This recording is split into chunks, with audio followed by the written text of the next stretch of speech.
Yeah. Okay, Monica, so I'd like to welcome you all to July's meeting of Economic and Skills on the Scrutiny Committee. So first of all, just like to remind members that this meeting is being live streamed on the internet for live and subsequent broadcasts. Please can we keep this in mind when speaking. Press and public can record and take photos if they wish.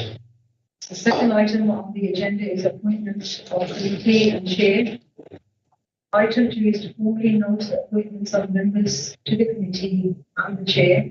Just to note, we should Councillor Rakeem Aziz, not Mohammed Aziz, also Catherine Irons, this name should A and C.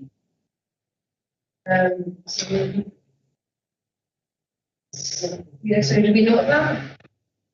Okay, and move on to the next item, which is election of deputy chair. So today we will confirm the appointment of the deputy chair. After my absence, I have one nomination from Councillor Catherine Iro. Are there any others? No, Chair, I'm not actually sure how this works because I'm sure our group actually submits some of our deputy chairs with no any confirmation, but cross-party chair, but I'm not sure we have any confirmation. So otherwise I would nominate myself because we don't have that confirmation. So I won't move forward. Yeah, I did send out an email to all members of the committee. I only have one response. Yeah, no, I mean, our group position, where we actually wanted to do cross-party chairs and even had any confirmation back. Okay. So I just, if I'm allowed to put my name forward, but I want to put a record that's absolutely, I think we should cross-party chairs and I'm going to put my name forward. So can members agree, Councillor Iro as deputy chair? Agreed. So item 4, have we had any apologies? Apologies. Declarations of interest. Can all members declare any interest now or before any relevant item is? In terms of reference, the system note the committee's remit as set out in the Constitution. Okay, so we move on to the next item, which is action notes of the last formal meeting, which was the 2nd of March. As this is the first formal meeting, meeting in person, can we agree action notes of the last formal meeting held in March? We can ask if there's any issues. And the members agree to that? Yeah, I think it was just myself and Councillor Brennan. Were you reaching out to notice Councillor Moran? Which one? Was that 2nd of March. Yeah, it was an update to get from the east side development program. Yeah. So we agree those. I agree with you. So we'll move on to next item on the agenda, which is an update on the East Birmingham Inclusive Growth Strategy. So I'd like to welcome Mark Campbell, who's the East Birmingham Development Manager, to update us on the latest development. Mark was here last in March, and following discussion of the informal work program setting meeting, it seems sensible to bring all our new members up to speed on what's been happening in terms of investment goals out of the area. So I'll hand over to you, Mark. Thank you, Chair. I'm going to start with a very quick recap of the external agenda today for new members of the committee and also for the public and then obviously in our previous updates. So to start with, what we call this Birmingham is shown on the screen. It's a part of the city between, broadly speaking, the existing walls in the 45 in the south and from the city centre out to land to the Solihull. It's an area that's been recognised for its challenges. It has a lot of that in common with the adjacent area just up. The challenges I was talking about, some of them are illustrated on this slide. So of the 20 wards in this area, the vast majority are within the water 10% of the country. There is more than a 10-year gap in life expectancy between some of those wards and most affluent wards. Unemployment post-COVID is not recovered to the same way that the rest of the country has. It was already very high. It's now some of the rest of the country. And at the moment, the signs are still quite concerning there. But on the other hand, and this is really a challenge and an opportunity, it's one of the youngest places in the country, and very high proportion of young people, children in the population. So the challenge is to get to grips with the needs of those young people so that they can realise their potential. The graphic on the screen illustrates deprivation across the city. The dark colours generally show worse deprivation. You can see from this that East Birmingham is a really significant concentration of need. It's not unique. There are other parts of the city that are equally bad, and some places have some worse outcomes. But it is a really strong concentration of need. Part of the reason we're looking at East Birmingham specifically is the combination of the need for schools, but also the huge opportunities that are currently on the way. So a lot of them are associated with Mosby 2. The pink circles on the line in front of you show some of the major important opportunities and growth opportunities over the next few years. Both in the city centre and outside around the airport, there is going to be enormous amount of development over the next couple of decades associated with the Mosby 2 stations, and in the city centre, spreading out from there into Digbirth, the eastern side of the city centre. Simon's will talk about our future city plan and sort of the really exciting work that's happening there. Within East Birmingham itself, there is the Brooksby Park area. Within that is the Wheels site. We have lots of planning policy showing how that can be regenerated. We want engine rooms for East Birmingham. We have the Tyseley Environmental Enterprise District. We've got some really innovative work on low and zero carbon energy, and I think that's that's a really opportunity for the city as a whole. Around the Moshford Heath High Speed 2 depot, there's already a lot of activity associated with the High Speed 2 facility itself, but in the future there will be some land coming through the ditch, and that will be a really source of new jobs and opportunities as well. And then in the heart of East Birmingham, it's the Eastern Triangle housing project, where we are delivering. What you can see about East Birmingham is that a lot of these opportunities are peripheral, and there are some very significant challenges moving around the area. So I talked about young people in East Birmingham. At the moment, depending on where you live, it can take 5 hours to get to college, and that has a really significant effect on people's choices when it comes to education.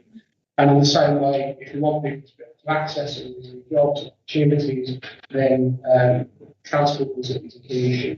It's only one part of the challenge we have, but it's a really significant one.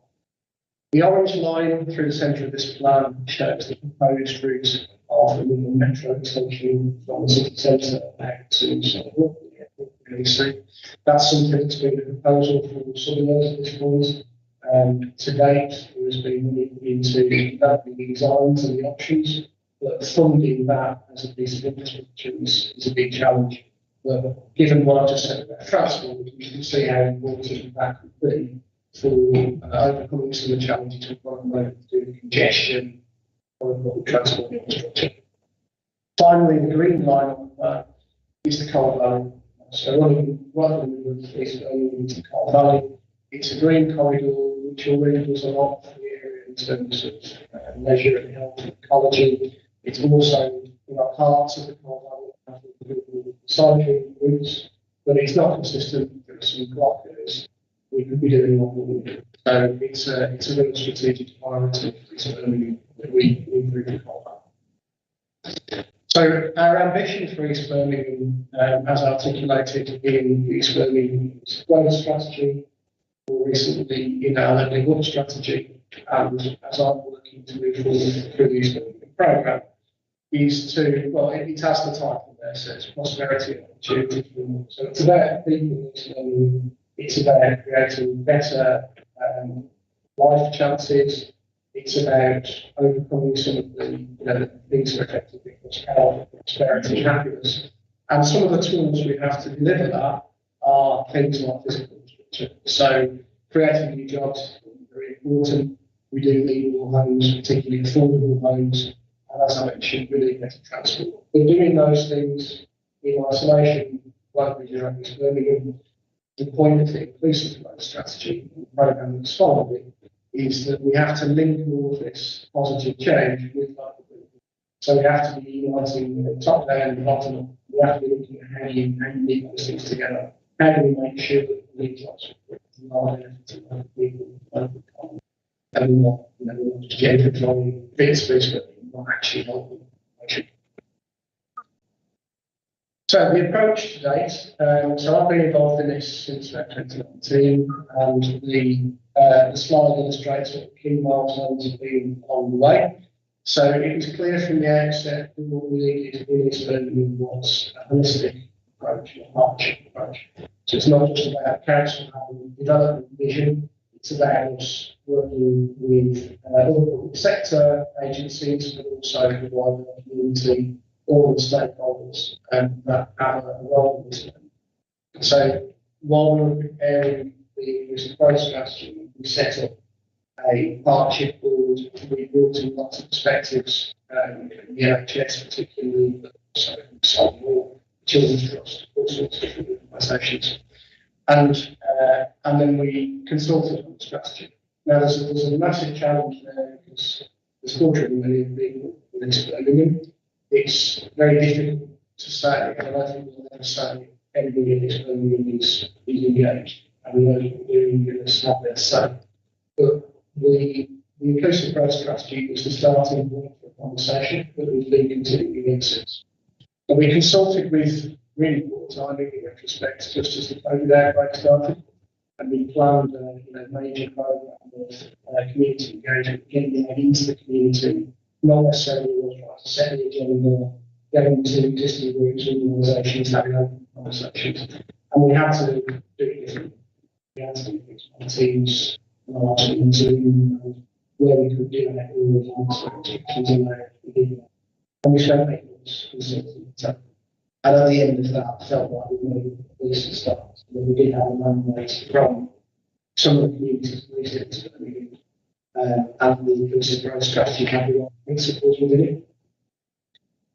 During that time, we also moved the governance for East Birmingham.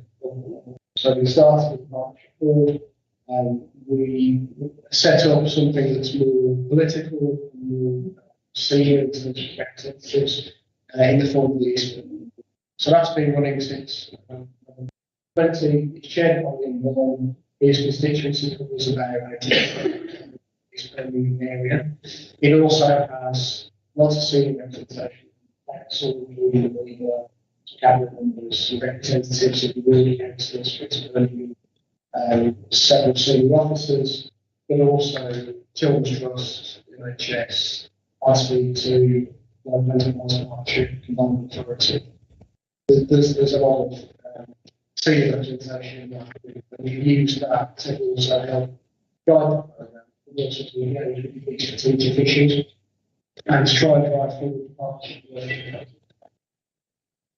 So we adopted the strategy in February 2021, the engagement I've just described. On the back of that, then moved forward with delivery. So we put together a strategic outline case, followed by an enhanced cabinet, for the resources that we need to start the work of delivering the strategy. It's 20-year piece of work designed to regenerate an area which is larger than the average city. So the business case was really about how you start, how do you begin the work that will allow us to grow, to scale as quickly as possible. That initial business case approved £3.6 million over 3 years. Put together is a program team. The team will be there to continue the engagement I talked about, to use that for partnership working to design projects, business cases, funding bids, to get activity on the ground as quickly as possible, but also to be invested in these strategic opportunities. I'll come to that in the programme work plan.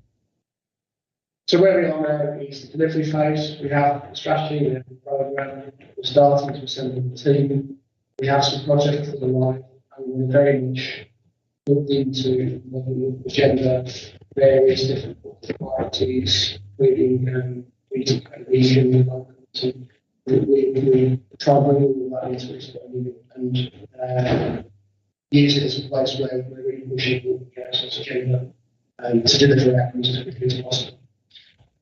This slide will probably be quite difficult to read. I apologise if anybody's squinting at it in here, and it will be circulated afterwards. This is to give you a flavour for how we're starting to think about delivering against the business strategy. So on the left-hand side are our delivery themes, which we're working, and on the right-hand side, on the other side of the slide, is the outcomes we're working towards. And you can see that the scope of the strategy is really wide. We are talking about, I think, all of the key things that really feed into people's quality of life, prosperity, and this. Within the short-term horizon, we've got various projects. Some of them are pilots, some of them are policy, research projects, some of them are practical on the ground. But they're starting towards. What we're working towards and what we're starting to fill in that 5-year and 10-year horizon is how you do the really big things that will deliver those outcomes at the end. So I will pick out some examples of things that we're doing as I go through the presentation. But I think the key point from this slide is that we are doing our best to be holistic, to be comprehensive, and even though in some cases we're starting quite small, we are trying to do a bit of everything. And that's something that will be accelerated as the team starts to come into place later in the year. So I've talked about the programme work streams. The key things that are on the list at the moment is the mobilisation of the programme team, the business case approval, the recruitment of the team. Today we've only filled the first post there, which is head of external development, which is the post that I've moved into. Having moved into that post, I'm now able to release skills, and we'll be bringing together a multidisciplinary team that will be there to achieve the things I talked about earlier, and really all the lines on the slide. Programme development is about how we take forward the overall concept of experience. So how do we work at a greater scale? How do we work quicker? How do we work better? And a lot of that is about the core priorities, so level of the etc. There. It's also about building partnerships. How do we work really closely with the NHS, for example? How do we work with the transport companies to get the transport programme moving faster? Project development is a bit more specific to the actual interventions. So what can we do? How can we get things moving? Where can we bring in money, create business cases, funding bids? How can we work with the community on the ground to help them do what they're trying to do? And that leads to project delivery, which is actually when you've got the project design, you've got some things in place, and now you've got to make sure it happens and happens well. And then finally, programme facilitation and ongoing activities got planned. Was actually really exciting about the programme. That includes things like the Exploring Board. We have award members for as well to award them to Exploring to meet on a quarterly basis to ensure that all members are involved and included in the local also from that school to identify some of the local needs and projects and pursue them. We have something called the Exploring Rapid Policy Unit, which is a cross organisation of the team. We have officers from various parts of the council and also colleagues from outside the council on that, and that helps to move the programme forward. But also, it's about that community and stakeholder engagement. So today, I've got a limited resource. I do have a colleague who has been seconded to me from the team, and he's spent basically his entire work programme just engaging, spending time with lots of different stakeholder organisations, local politicians, to make sure that we are doing what we way we are connected. And we're building kind of partnerships and relationships that we use to do our job better as we go along. Mark, I was going to say, is it, I was just wondering if it's good to get questions now. I know there's a lot of information that I'm just going through. Yeah. Anyone has any questions at this point before we carry on with the presentation? I'd like to ask the questions now, if you wish. Yeah, if you want to, because I think it's quite a lot of information to take in. Mark, have you got much of the presentation? I've got a few slides to go. Some of it. I'll wait to you. Okay. Absolutely. I mean, I can always get that. So just to highlight some of the work that we do. So as I said, at the moment we're relatively small scale. We do have lots of projects. We're in progress and we've already completed the phase of activity. So far we've brought in £2 million through funding these, through using the as match. In some cases, through working in partnership. So a significant amount of that is going to be able to collaborate with University of Birmingham on a project at Tisley. What the council's put in there is some officer time wishing to use that land. And that's what it's all specifically to improve So we've been really active in opportunities to bring value into the area to get things moving. And that doesn't include the fund success that we had last year, which is secured £20 million for remediating the site. So, in a little bit more detail, things that we've done so far, the picture at the top right is the Dolphin Centre. It doesn't look like that at the moment. It's considerably less attractive. That's a council-owned building which is operated by a charity. It uses the Dolphin Living Centre. Lots of community on different kinds, but some of which is aligned with things like different aspects of languages, there's just loads of really valuable activity there. There was an existing project to improve the park. We've been able to enhance that. We need some extra funding from the Pleasure Box Partnership. And the Dolphin Centre now will be fully realised as well. So in the past, the social got cafe in it.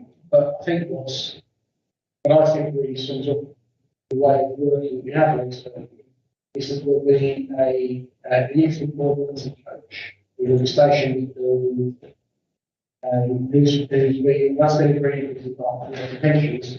So that person will be working with the community that needs the Dolphin Centre and providing a new link into employment. But they will also be connected upwards into jobs and employment programs that are developing people like the NHS. So you've got the national government, the local charity organisation, the local community, and our employers collaborating to address an area of some of the greatest need in the city. At Midway, some of you will be aware that the Midway Shopping Centre used to be some years ago now that was demolished and cleared. Our adopted policy is that we want to create a new local centre there, and that will meet the needs. There's a real challenge there. What does a new local centre look like in the wake of COVID and eating shopping, and how do we make that work? So we've been doing some work on what that should look like. With a view to bringing forward the housing, but also creating a local centre that has a hub within it. That hub can have council services. But the NHS in particular are really interested in having some health facilities there as well. I apologise for the abbreviation on the slide. Hopefully these things are one thing. So we have some funding to work with the NHS on looking at how we can use that space to bring the maximum possible value. So that report's helped us to move forward. We hope to start quite shortly with the phase of forward housing. One is on the local centre, which could be something a bit like cyber and users, also the NHS. Tisley Clean Energy Master Plan, which relates to the image bottom right. So we've worked with University of Birmingham and the Tisley business community to pull together a master plan for Tisley.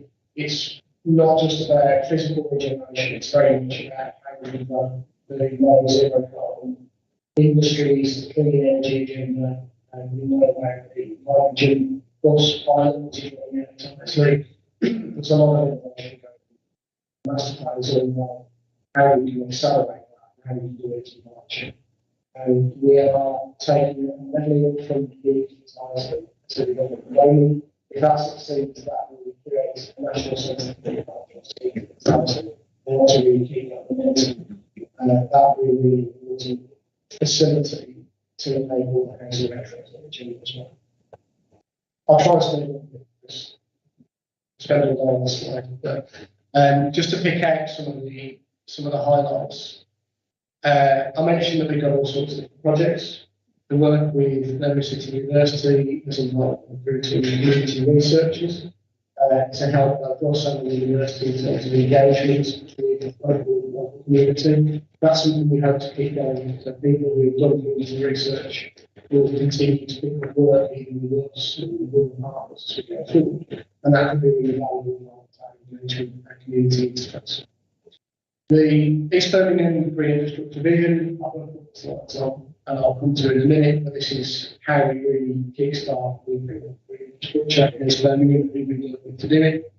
And transport, I've mentioned how important that is as an issue. We work with transport as a cycle, and we're developing a really clear picture of how we best use the funding that's in place, but also how we go about bringing more funding and building more value and more.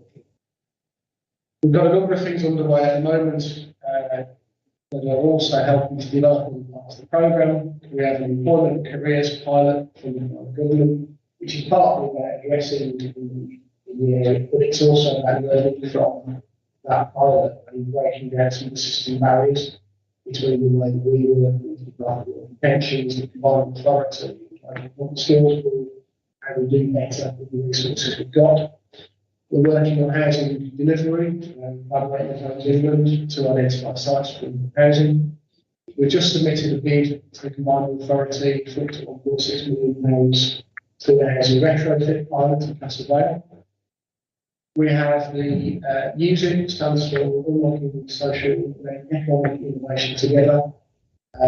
That's a project which, if you're in other parts of the city in East Birmingham, is focused on anchor employment opportunities, procurement, community wealth building and engagement.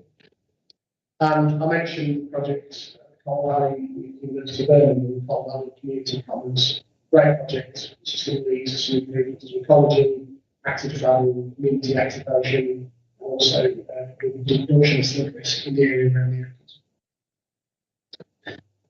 I can do this quite quickly, but just as a sample of one of those streams that I think is particularly important and interesting. Green infrastructure in East Birmingham, so you'll be aware of the city's City Venture Delivery Plan recently, which is about how we maximise the value of green infrastructure and address what is currently quite a big picture, particularly for the city communities, in terms of access to modern green space. So the plan on the right shows ward by ward in East Birmingham the quality. It's environmental justice, which makes it a range of different things. But what it comes down to is the quality of green space. And you can see that the inner East Birmingham wards are really in need of significant improvement. The plan on the left shows you where the green spaces are in the area. You can see the Coal Valley and how important that is. You can also probably see that as you move in, the green spaces start to get quite a lot smaller. And you can see how some of that need starts to move. The principles of city nature are the ones on the screen. Green infrastructure vision for East Birmingham is about how we take this city vision and deliver it in East Birmingham using the East Birmingham programme as a mentioned. So we've got some partnerships, we've got some funding, we've got some really good links in with community organisations. So let's do city of nature faster, more effectively in East Birmingham. I think that's just what we use it. So on the screen, once again, probably too small to see it at the moment. But you can see we've already got several projects on the go directly addressing infrastructure. We're working with partners on several others. And we're supporting about 15 community community projects where local friends of groups, for example, are coming together to do something with their local green spaces. And sometimes our involvement in that is just about advice or a letter of support or funding fee. But there's quite a lot of money that gone into local community transactions with the support of us. And that's something we really want to do and people. Because it's not just about infrastructure, it's about us enabling the community of so, finally, maybe we need to this last time. Our next steps are green infrastructure. So we want to pull together a green infrastructure action plan. So this isn't another strategy, it's specific delivery focused actions with costings, with carbon information that we need to go in business cases. While we're doing that, we're also going to be continuing projects. So it's not about pausing activity or the delivery plan, it's about doing what we're doing at the moment, being strategic and comprehensive about how we want to do next. We want to build partnerships in the area and have some really good conversations with National Trust at the moment, groups like the Wildlife Trust, River Trust, the Environment Agency, about how we can work together effectively, about how we can use the links and credibility of these organisations to improve our projects.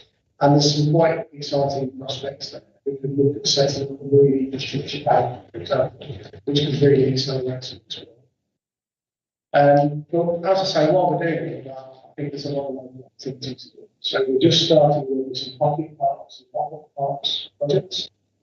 We want to be engaging with schools as well. This is something that's common across the programme. We already think when we took a green space and the skills that go along with it, working with schools now, we can achieve a lot, getting these forest schools up and running and linking schools in. I'm just going to double check. No, it wasn't. Sorry. So the overall next steps for this learning program. So we have been moving this forward, paused the election process. We meeting a meeting story, meeting as possible, and we'll also be engaging with the unions particularly to make sure that we're able to speed what's happening in their rules. I mentioned that we're recruiting a mind program team. We have looked at that. I was hoping to have done earlier in the year to have these things, but we're there before the election. The average should go out very shortly. We hope to hopefully make some appointments in September time. We're feeding into some really quite old ideas at the moment in support of the engagement on the devolution deal with the Common Authority. Tomorrow is the launch of the party parliamentary group on the legal Birmingham. These going to talk about externally this speech where we are able to really fully invest the scope of externally. We need to be more and things like the evolution are simply avenues through which we can achieve that goal. So, of course, some of the working with the authority, and we hope that the mayor's ask for the devolution will strongly reflect our mission. I talked about the Green Infrastructure Master Plan. The next East Birmingham board is on the 1st of this month. We'll be talking about housing and transport particularly. We're also reflecting on the devolution deal. I mentioned the levelling up fund bid for Tyseley.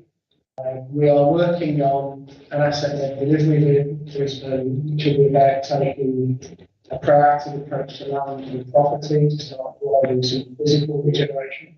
That will produce an outcome less cabinet electric year. And we're also going to continue work on the projects that I've talked about, and the slide highlights some of the key things. So I'll stop there. That's okay, Chair. But more than that, take questions. Thank you, Mark.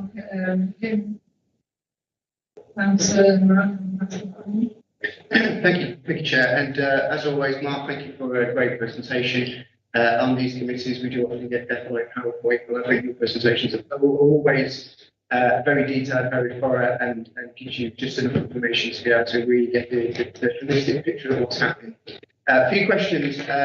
One of the first slides you talked about 10,000 homes across the development. I'm wondering if you could break down how many of those are going to be affordable, how many of those are social, and also, from what I understand, Digbrook also falls into this plan.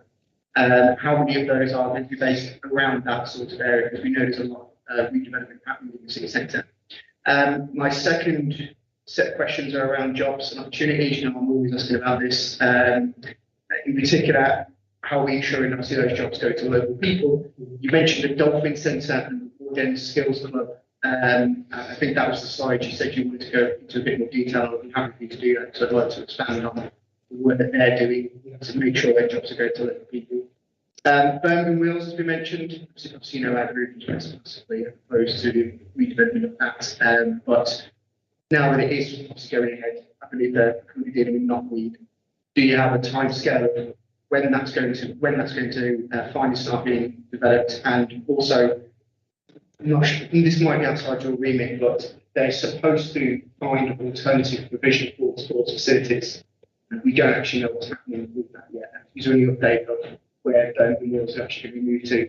And finally, the tram line that's going to be going all the way through this. Birmingham Mail did a really good article saying that the west side extension took so long to be developed. I think that they compared it with the Eiffel Tower, the Empire State Building, were all developed quicker than that extension. So what work are you doing as a council, as a local authority, to put pressure on our colleagues at the Westminster Combined Authority to ensure that actually we don't get those sort of delays with this development? And do you have kind of a time frame of when you currently expect that timeline to be? Roger, sorry, next question. Okay, I firstly appreciate the feedback on this one. It's always difficult to judge because, as you look out, there's so much going on. So I tried to look at some key points. There's some information in the report which wasn't in the slides and vice versa. There's also the appendix to the report, which is a little bit more projects. In terms of housing, there are some sites in East Birmingham which are on the media. So you may want to. One of the things our feasibility is gives us a basis for making a decision on what part of that site the housing is. That's probably the units. That will be soon. The aspiration in the programme is that all of those 10,000 homes are at least affordable. So we don't yet, I can't say to you, should we do social housing or some comments. What I can say, this will be something that actually I can report on more detail when we do, is that we are putting together plans for how we're going to go about this. It's partly about working with housing associations, get some providers to get some sites moving. It's about the work we're doing on Gillian, which is likewise looking at sites that have previously been difficult, one reason or another, how we lock those and how we make them viable so that we get the best possible outcome. Because you're really aware that affordable housing can be challenging in sort of viability and various pressures on sites and developers. So de-risking sites, making them viable for the market is really important. I talked about the aspect of it as well, and the statement of the replay. Those are also components of how we can start to, beyond the sites that are currently on, for example, early use housing trusts, work how we can start bringing sites forward. And we are getting to the stage, I think, citywide, particularly this venue, where the obvious sites are actually being done. So it is more difficult, and we've got to be a bit more innovative. Possibly also a bit more interventionist about how we do things. So we may need to look at sites and make it as well as working in partnership. Digbrook, unfortunately, I've got Simon next to me. I'm not sure it's the one thing to delegate to your own manager, but Simon, can you say anything about housing in Digbrook? Because it is just like you know, wanting a better picture of how many homes where you're looking at the Digbrook area. Can't actually give you an exact number at the moment in time, but I can thought about what's under commission, what's on the ground. It's really to illustrate what Mark's saying about working with partners in Deepworth and team as well, working with them on opportunities, particularly opportunities in terms of our own portfolio, what we can bring forward. And obviously that piece around what Mark's just talked about as well with housing associations as well, much needed affordable homes within the city centre. But I can forward that information in terms of numbers, in terms of applications. And obviously the reason I raised that is that from my time planning, there was a massive amount of development on economy, which was a concern that I kept raising over and over again. So when I see 10,000 homes, I think that was just there inside, I was like, how much of that portion goes into Digbeth? Because there's a lot of brownfield sites, obviously in the big area. And I just kind of want to get a kind of bird's eye view of how that brownfield site goes across the entire of East Birmingham. Is that being spread out proportionately, or is a lot of that being occupied by the city centre, which for me would be a concern because of a lot of time. But yeah, anyway. Also, just to clarify, the 10,000 figure doesn't include. Right, okay, so that's great. And I'll be in a position to share a clear housing programme with you, because we will be taking on text when we will. I don't know. I will share that with you when we get it. We'll start today. To pick up on your point about jobs, so there are, I mentioned the partnerships in place project, which is a government funding which we're using to look at engaging with young people who are in school, children, mentoring, careers, guidance, but also access to pathways. And I think this is a really important tool in the ESO particularly. So there's a really good project called ICAM, which is something that's coming out of the NHS integrated care system. The principle is that if you have jobs in various organisations that already have similar requirements, then you can create a uniform portal for that.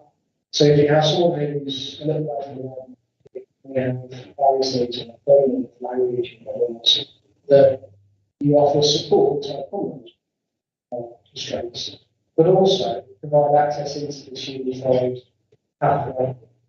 Principle being someone who in one job application on one form, but then you consider for several jobs and several organisations and potentially offered choice of jobs. So that's the ICAM project is one of the things that we want to coach and offer centre will have access to. So people talking about this will be really into that opportunity.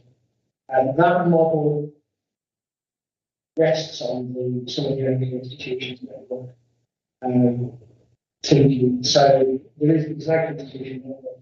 The council part of it, parts of the NHS, the universities, the police, and one really important aspect of the institution work is about that. It's a great work. Department hospitals are really important.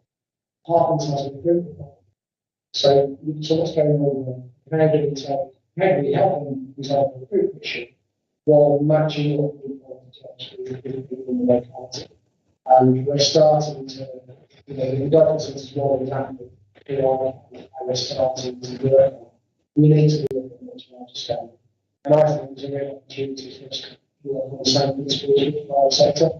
Because there are definitely areas in the area in the non-public sector, and we are starting to do it. With that said, the vast majority of businesses in Birmingham are small as well. So we've also to get to grips with how we help small companies create the jobs, and that's something we're just trying to do. The Warden Skills Hub concepts, the Dolphin Centre is part of that. We also have Warden Park House, which is a very council in the market. It was last used, I think it was a constituency office, but it has been a training centre in the past. Building needs about investment is listed, it's expensive. But we've been working for a while on getting designs, costings, doing some engagement with community and councillor to find short-term solutions for people will be safe from there. And also to think about what's next. and how do we make that really part of what we see as the tools and skills.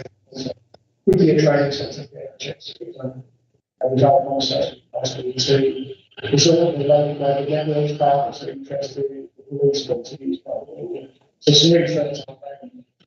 What's it called, the Dolphins? I think it used to be the base for access. I think that we see this. It's possible, isn't it? But I believe it's all right now. Wales, I don't know what's going to happen, to be honest with you. My understanding is the remediation is starting, the next to start. I think the time scales for that are relatively so this is what happens. As you're aware, the sales that companies proceeding, and we expect that to be relatively quickly. It seems to be there. We want to get on with it. We need to make sure that we're getting the maximum value out of that. Accounts, not probably to be that's okay. Likewise, in terms of the situation. Okay, Richard, thank you. Catherine, sorry. Sorry, finally on the trams. So there was some costings for these studies of Metro some years ago, and it cost up everything's going to expensive. And you're absolutely right, it's a massive expenditure. Not least because you need to, in some cases, purchase as a building is demolished and move gas mains. It's enormously expensive in the the latest transport funding section has allocated some funding to develop an option for a very light rail system. So very light rail is being pioneered in Coventry, where you do like a pilot scheme, a physically very light rail system. If that's a success, we could do the same as the costs are estimated at about a quarter to a third. Costs of the metro scheme, mainly because I have to move the services. So that would slash the cost. Whether or not that's a realistic option, we're working with transport schemes through this board, we're collaborating on corridors with activities about, and through avenues of political evolution, we're looking for how do you, if we do have to fund what are the how do we do that? Is it about some kind of extension of the service system? Is it something we can do through our own assets, land value appreciation? There are various different tools we can bring to bear, and we're really just scoping out how we do that. So we can go to government and say, not just we need but we've got planning clarity in our funds, and we may need to initiate funding as well. But at a level where we can bring that to. Thank you.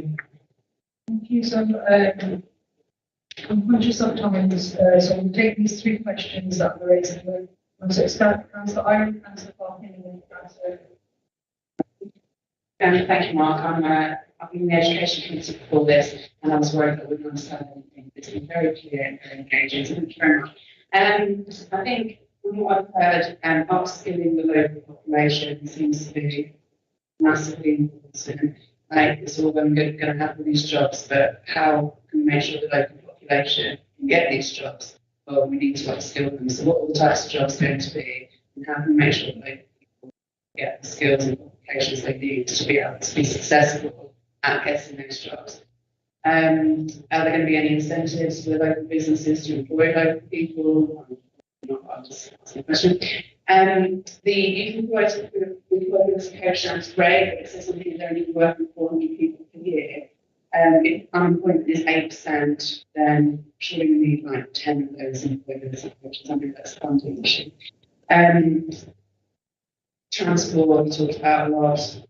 You know, how can we get young people to Aston University, BC University to upskill to, you know, and you're talking about the tram, the light rail. I mean, that's going to be 10, 20 years down the line. What can we do before that?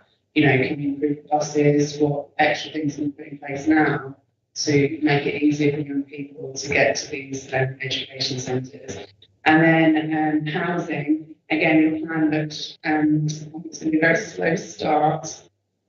Projects, it's like it's been about 10 years before these big housing projects are going to be starting. Is there anything that can be done to accelerate that? And green spaces, is there any pressure on the companies building the housing estates to include green spaces in their developments? Right, so that's one at a time. Obviously, I think one of the key opportunities there is to see things like that. Where you have the actually barriers to put into at the same time as the advocating visibility and opportunity. And one of the issues there is really kind of not really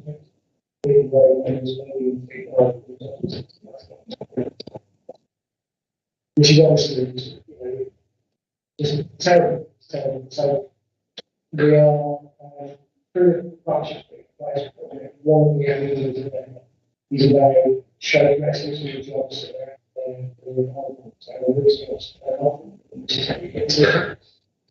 but I think another one of the questions really is, I think with the anchor networks and the big organisations to make it. And I think some support projects in Pioneer, where they are targeting because they are the disproportionate more affluent areas. So they're also targeting them. I think that's easier for small organisations, small businesses, to around the knowledge businesses. Not so hard to do, but I don't see it. The issue for them is you're absolutely right. The business. I think, as I said, it's a thing we can say, you know, appropriate happens there. It really supports each business. And if you are going to scale the program, get to the research. You mentioned Birmingham City University, Aston University. So Aston University is one of the networks partners that we're working with. Recently, we have a engagement partner, so working with them in the next one, which is the conclusion of that first stage.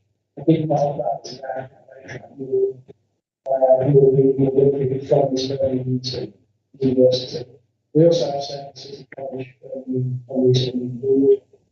You asked about what jobs can we forward for massive opportunities with that housing retrofit. So we've got to retrofit tens of thousands of homes across the city, hundreds of thousands over the next 4 decades. That's huge, really. So San City College has a construction training facility. They're ready to provide some training. And what you need beyond and as the what's going in the street, we can start targeting some of those opportunities. Housing trajectory, there are at the moment, let's check figures, I think we've got, there's somewhere over the weeks, we've taken over the next 5 months or so, in terms of sites in there. So there's definitely change in the rest of the 6,000 states, but we are working with that. So every year or two, we should be adding steps to this. And then lastly, on green infrastructure, city nature identifies the need better green infrastructure, but also more simplifying the cycle section today is how we can actually create new green spaces through new development. It is really important, but I think it's a crucial part of making successful places in any place. You're hearing some of the review and success in the area. If you look at the document, it's full of there's definitely we have infrastructure, but also it's got we talk about viability construction. So how do you build buildings that actually get a positive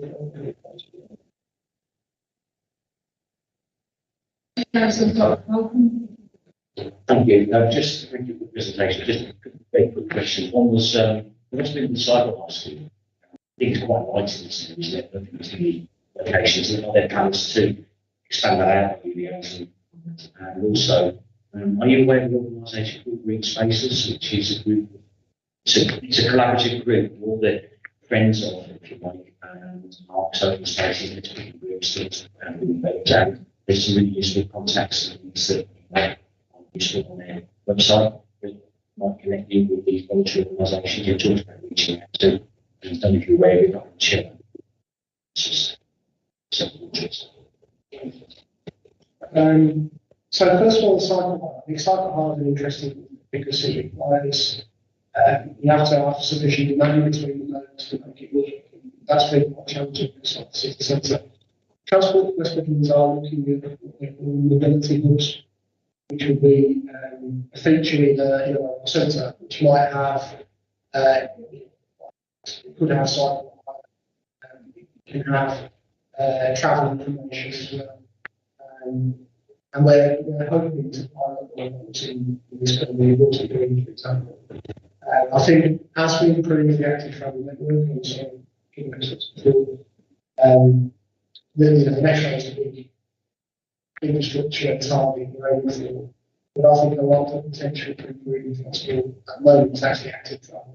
We need to really infrastructure agenda, getting those walking safe cycle routes in place. And I think that cycle routes could not when our cycle viability fees are improved. So definitely that's, it needs somewhere. But I don't think there's any immediate to go ahead into the cycle viability. On the green spaces, so my colleague James is very well linked in with very open spaces for lots of friends of groups. I'm not familiar with green spaces myself. It may be that James is, or that they're linked in with very open spaces for, but if you send the information, I'm not sure. To James, like that. Thank you. Thank you, Councillor. Thank you. Thank you for your presentation. It was really neat. I represent the Bushmead Board and the Small Development Centre tomorrow. I'm just wondering what happening would be available for the centre because Street Bus have been closed for quite a few years. So just wondering because a lot of business are based in just wondering what happening would be available for the centre. Yeah, so the East London programme is mostly for development business cases from the sector that's enable. If there are, and I was speaking to Leslie Bolton about shortly, and what situation with the board facilities which are seen like into there is work going on where usually facilities very stuff.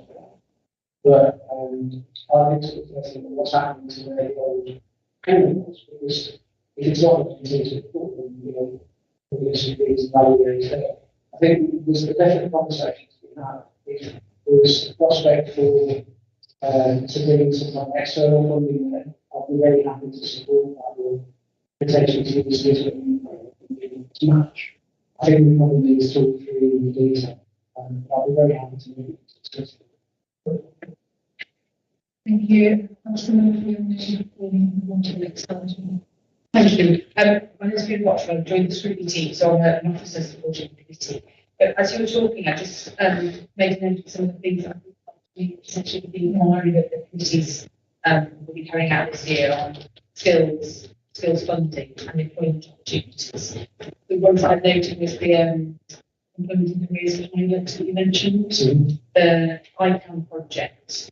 And I don't know whether this will be relevant to the inquiry, but you talked about the early university community researchers, whether there was any links there around feedback on community about what works for them.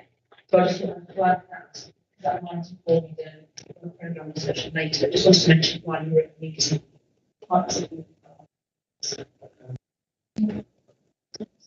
Is that part of obviously things that things that really sort of come in as part of the inquiry that so it should be Okay, I'll keep the wide one. I'll not look at any of the aspects of so well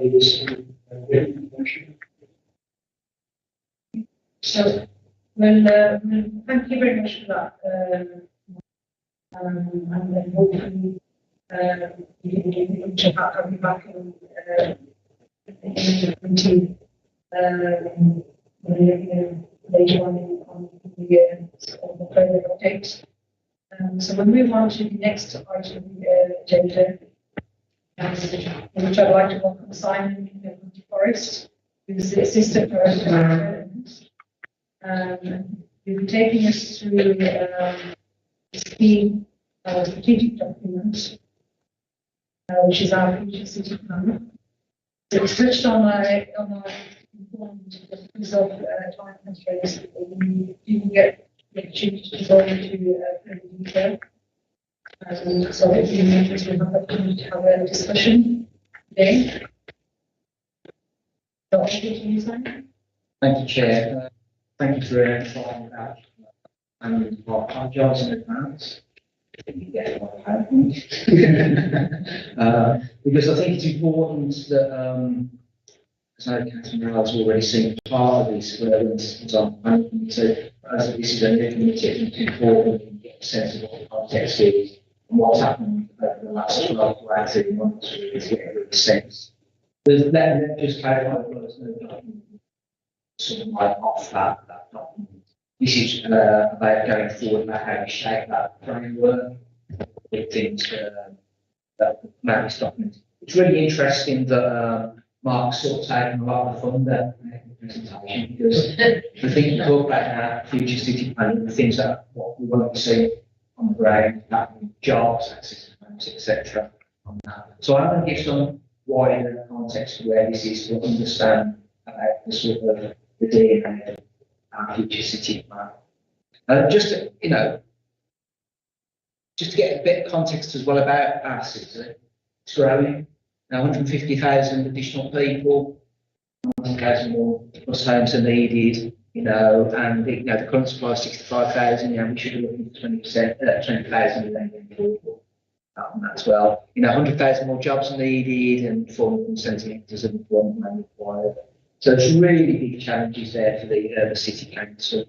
But there's confidence in our city, real confidence in it now. Prior to COVID, our growth was twice the rate of London, 3 times the UK average. There is considerable investment in the city in terms of high-speed to metro, and clocks can't, not counting down anymore. A few days away now from Commonwealth Games.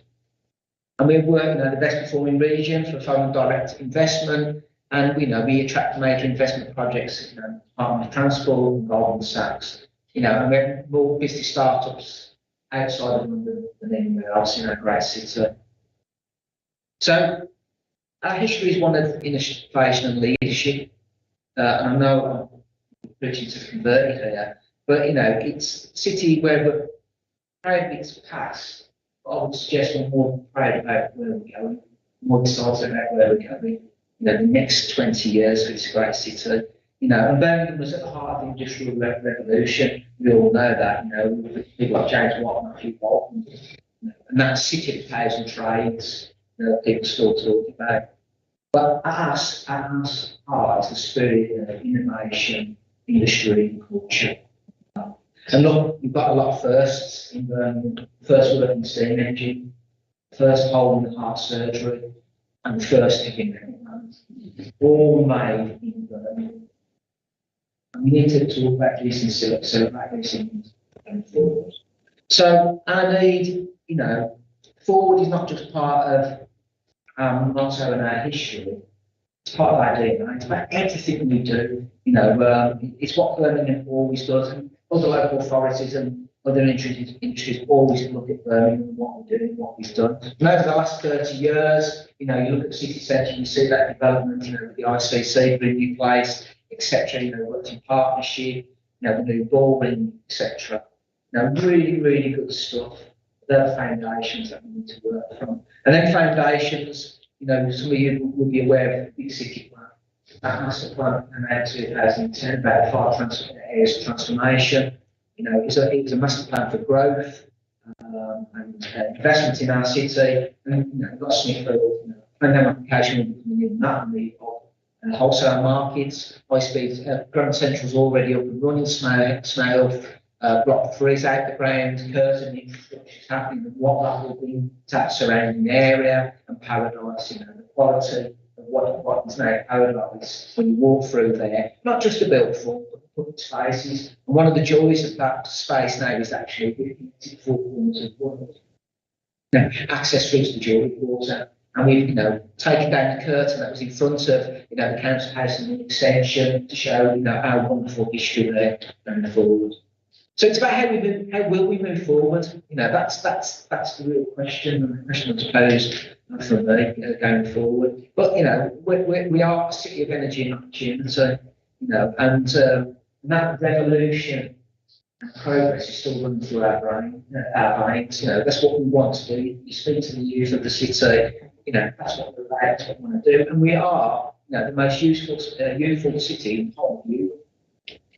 40% of our population, 125, and we are the most integrated and diverse cultural system. I'll stand by that and shout about that. And these are the real challenges that we need to capitalise on. It's not just about the stuff I just showed you about what happened 30 years ago and what's happening outside our door now. It's how do we work with our youth and that cultural diversity to create places and spaces that will all be paid. Because I think, shaping our future going forward is that, if we walk through our city centre in 5-10 years' time, it's exactly the same. We have to rise to that challenge. So shaping that future, there's two components to that, really. It's the Route to Zero agenda. It's there to address the climate change crisis. We have our plans for Route to Zero 2030. But how does that embrace and interface and deliver things within our communities? Technology will play a big part of that. Of course, looking at our diversity, everybody, absolutely everybody in that city. It can't be exclusive, it's going to be inclusive. And that's what this plan is going to be about. The big city plan back in 2010 was an individual plan. And I said last time, this is about the outlook. I'll talk about that in a minute. And that's a real challenge for us. How do we work with them things that are great in the city centre that we want to continue and build on, then stretch out to the communities? Yes, we can do that. I think when I spoke to you last time, one of the things that sort of resonated with me was that fact when talking to young people within our hard-to-reach communities, the relevance and significance of the centre wasn't even on that's right. So we need to change that. We have a strong outward-looking blueprint, on that. We've got to start somewhere, and it's our next chapter. And it's going to have challenges going forward. It really will. And we're looking at them challenges as we get through that now. Through COVID, we need to look at COVID as an agent for change, how do you inform this plan? And as I touched about before, about the climate change agenda, and the value of public space as well as private. Over the last 2 years working from home, apparently, my colleagues, not every one of them got access to private amenity, let alone quality public amenity. So we need to address that. And I think COVID, we do need to look at it as an agent of change. We've all been touched by it, what we learn from that to create new spaces and places. Got to be said. So, the plan is broad, it's ambitious, and it's not just about roads and infrastructure. It's got to be about the kind of place we want to create for people to live and grow in going forward. This just touches part of that places and spaces going forward. That creates, places where people can be happy, can be healthy communities, and can be built around growth, where no one will be left behind. So it's driven by clear principles, got to start somewhere, and that's green, and it's not just about green spaces. Mark touched on about green buildings as well. Buildings have to adapt to the climate change agenda. New technology will do that. We need to encourage that going forward. Equitable, no one, should be left behind. No one should be left behind in this. That is challenging. And distinctive, we have pride in our communities, but we need to bring that pride through to what we're doing, things going forward in the city. So we have the themes that run through these, the 6 of them: the city of centre, city of growth, city of nature, which Mark touched on, city of layers, city of connections, and city of knowledge and innovation. So city of growth for all, it's that piece about where, it's for everybody. Talk about, not just that city centre, that big blob of jam in the middle, spreading that jam beyond that level of growth. How do you do that? Not just sort of mentally, how do you do that physically as well? It's a real challenge, and I'll come back to that in a bit. And part of that is that creation of homes, actually affordable homes that are sustainable. People don't have to choose between putting on their heating or feeding their kids, because that is reality. So we need to push that over, and I'll talk about how we can do that as well going forward. The city of nature, Mark touched on. We have an abundance of green space in the city. We have an abundance of it. The issue is that, all planning in the cities, green spaces weren't overlooked, and then they have to encourage crime, etc. So we just need to repurpose that, reposition it, reprovide. And as I said earlier as well, it's not just about them spaces, it's about them, that infrastructure as well. Can we provide pocket parks within communities where we, that haven't got access to green space whatsoever on there? And one of the big ideas that we talked about is about that ring road, about that spreading that jam. What about if you do turn that ring road green? Now, we can't do it all the way around, but you can see there by the city, the connections of the green spaces already, St Philip, St Paul's, Pigeon Park, etc. That's really important. That's what we should be doing. Because if you do that, it breaks that colour, then it connects out to the spaces, and then those spaces need to be reflected in our cultures going forward. Yeah, we won't agree all of this. That's not going to happen. You're still going to have, deliveries, etc. installed in the city, but we need to change their modes of transport in terms of electric vehicles. So it will be different aspects, and this has already happened in the States. Boston did Boston Big D, putting green infrastructure where there was highways, and there was another scheme as well where they did things in Manchester, and it just really changed the economy going forward. And then it's about how that widens out. One of the things we've talked about is the Birmingham Arboretum. Not the city of 1,000 trades anymore, but the city of 1,000 trees. We've got the opportunity to do that. And then how do we connect them communities to that green infrastructure?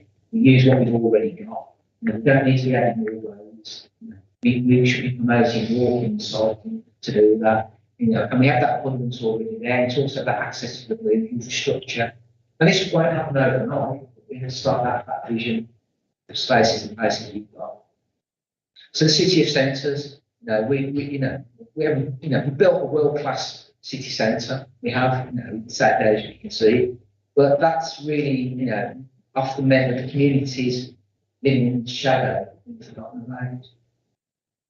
For me, we need to change that, because we've got fantastic local areas and communities, and we need to be celebrating. One of the things, like Rainbow to Bob, Stephen Knight, the big ones, writing a person about, Tolkien, one about Tolkien, and celebrating what that's done to the whole global community, and then that brings people into our spaces and places that they probably never heard about. The Liverpool Road, the Stratford Road, all the fantastic things that come there. Mosley this weekend, just gone, the Mosley Folk Festival. Things like that, we should be putting that there and celebrate to bring in that audience that will want to come and then come again. So, we're talking about them city of centres, and we're looking at them now at the moment. Obviously, the cities of scale, we can't do everything, we just can't. That may be a future part moving forward, how you has that ripple effect going on, touching them communities. So this is that start of it. And, this is wrong actually, it's not 20 minutes maybe, it's 15 minutes maybe. We're talking about that access, because when you look at our city centre, it's so compact, everything's within 10 to 15 minutes. Birmingham City Football Club is 10 minutes of the road. Highgate, 10 minutes of the road. So how do we work with that? How do we build on that with public transport, walking, cycling, within local centres? Where are them areas within that 15 minutes? Have they got local centres? Have they fit purpose? We need to include new local centres, etc. going forward. And then what comes with that? Is that other infrastructure in terms of schools, etc. going forward, and then green spaces and community spaces.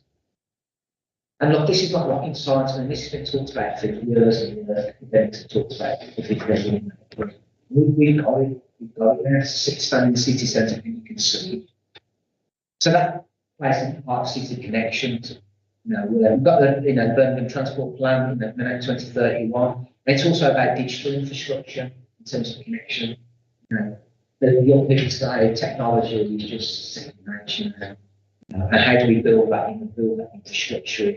And that is then also part of the COVID agents of change as well. The role that technology gives to our on that. We need that balance going forward. And it is that about trams, etc. And it takes time, it takes costing, it's the sprint, etc. But we need to start planning that out. Where are the connections? Do we bring back redundant stations like Kingsey, etc.? Already there. How do you build that? Where do we now need that capacity to go in? And it's working now, in Kerry Bar, the new station being developed there. So it's great to see, and I talked about last time one of the big bold moves that we did at Kerry Bar was to take that flyover. That was connected to, and now the station has that front door. People are using it moving through there. So we need to put that network in going forward. And then the knowledge and innovation, that we are working with different partners in the city. What we need to do is keep getting people that come to our city to use our great educational institutions who want to actually live and bring their families here and start their businesses. And it's quite interesting. I went to the Bow scheme on the Bristol Road, down at the city on the left. And what was really refreshing when I was asking about the demographic people buying homes, they're not working on the demand. They're working in that. It's in the city centre, if not less. But it's actually people that are working in our city that are starting and now actually saying, no, I'm going to bring my family in the city, I want to start the city, the city has everything I need, I don't need to commute from London, etc. And that's really great. There's also, a lot of foreign students living there as well, not in a communal, using homes as communal, but actually using them as their stepping stones to grow their families and start their business in Birmingham. So that whole mind shift is changing, and that's changing through the living framework out there, talking about it. And we need to build on them assets, media is becoming a big thing now, technology and build, and as we bring, open doors to our kids in our cities that, can do this, I talk to young people who are interested in gaming, etc. This is the future. This is the future going forward. And how do we celebrate our past with technology, in terms of metal fashion and furniture, as well as the Science and Industry Museum? How does technology do that? And already, the circle around there, Stephen, I forgot his name, Stephen. Stephen, no, the director. Spielberg. Spielberg. I should have known that. When he came to Birmingham to film Play One, one of the compare because of his witty brain and his striking Birmingham, which is great. Hopefully that's where we attract those people back to Birmingham. There's a shot towards the end of the film where you can see Birmingham Library in the background very clearly. They didn't edit that out. And the future skyline. I was thinking, there you go. But it's all good stuff, and this is really close to my heart, City of Players piece, really, we talk about culture and diversity. This is a key component to development and growth in our city. I think we shied away from it before, we're absolutely fundamental to it, and how do we actually celebrate that culture and diversity? And I said last time, when we have investors come in, they talk about Birmingham. They know a lot more than I know. It's amazing. We need to celebrate that and bring that through. And as I said, we walk for our city in 5-10 years' time, it still looks the same. Then we focus on that. And we've got an abundance of stuff. Now, this is just the tip of the iceberg. We don't really have to reinvent ourselves. We don't have to go in on about one nightclub, i.e. Manchester, and then Hacienda or Oasis Football, Oasis and Man City or Man United. We've already got it. And I said last time to Michelle, with Steve, and not putting Peaky Blinders on that. But when you think about it, it's very often Maybe we've got other stuff that's going on in the city that we need to be celebrating and going forward on that. And this is a really fundamental slide for me, where Birmingham needs to really sort of capitalise on this. And this was the final slide of the exhibition, Home of Men, where we were celebrating Black Sabbath. And what was really interesting about that presentation was one, the front, the envy, which is all about where they grew up in Birmingham, and the troubles and the opportunities they didn't have, very much about some of our kids today. And then all the other stuff, the artifacts, which is fun.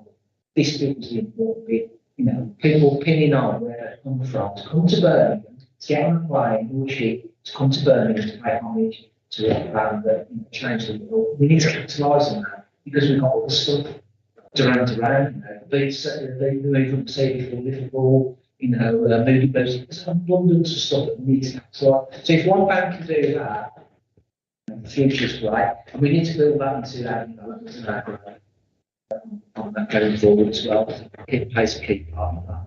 So shaping them opportunities is really interesting on that. What are them opportunities? And these are some of the thoughts we've had, where I've talked about the Greenway. Where is it where we put green infrastructure? Where is it we're going to be involved in? So we don't need a tourism. Where do we get them connections over? Like for St. Chad's Catholic Cathedral there. It's a hugely designed cathedral, world-renowned architect. And, we need to be celebrating that. But we can't, because people can't get out of the highway there. So these are the bits around that greenway I'm talking about. Where do we make an intervention to connect? Because once you've done that, you then got the community connected into the Golden Quarter, etc., and then out towards Kerry Bar. It's going to be challenging, but really, really exciting, and it will change the landscape of our city. Park Birmingham, one of the things we have learned from COVID is that we haven't actually got a park in the centre of the city. We've got East Side, and the city centre park will just change a lot of perceptions. It plays into that health and wellbeing agenda, but it also plays into that point where people can move into the city and do other stuff other than shop. What's that platform to be doing for the Mosey Festival or whatever. And what's really interesting about this was that when this was put out 12 months ago, when the leader launched Shape Our City Together, asking a question, what do you want? Feedback on that was the park's great, but he didn't. It was really interesting. Really, really interesting. But we're going to have to work with our partners to deliver. High Speed 2 on the right there is the first thing you're going to see coming into our city to watching it be green infrastructure that has our cultural DNA running through it. And it's been done in the Digbeth, we're Birmingham brought, that city of 1,000 trades, with that canal and river network, and already that green infrastructure. This is where we're working with people like Stephen Knight to bring a film studio here. We can't just have a film studio, it's got to be complemented by homes, business, etc. on that. And we're working with homes in this at the moment going forward. And you can just see at the bottom right, the High Line, the redundant viaduct, which links through to Highgate. We're talking about the states at the moment about bringing that together, because this could be a key change. That's a brilliant change to bring one part of the community to another.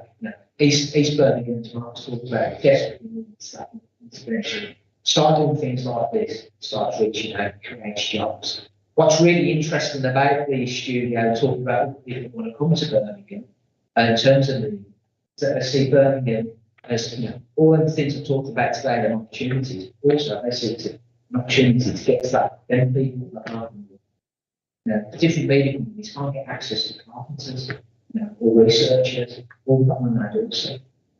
We need to be plugging into those people that we can upskill, reskill, and provide them opportunities. And people like Stephen Knight, want to see everything through. And Millennium Point, part of our assets there, the first thing you see, what are the opportunities through that?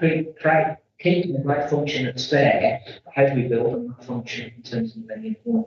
Provide more homes, more convenience, etc. And the Hockley flyover, again, getting a bit of a reputation for taking down flyovers, but Hockley flyover, let's take it out. Let's reconnect them four parts of the community together, and turn it into a green one on that. Because once you start doing that, those buildings that are derelict and have no function anymore, no industry going on in there, we can actually bring that to life. what are the opportunities there? And then Highgate Park, for example, Birmingham's first municipal park, it was their place to go, and housing backs onto it.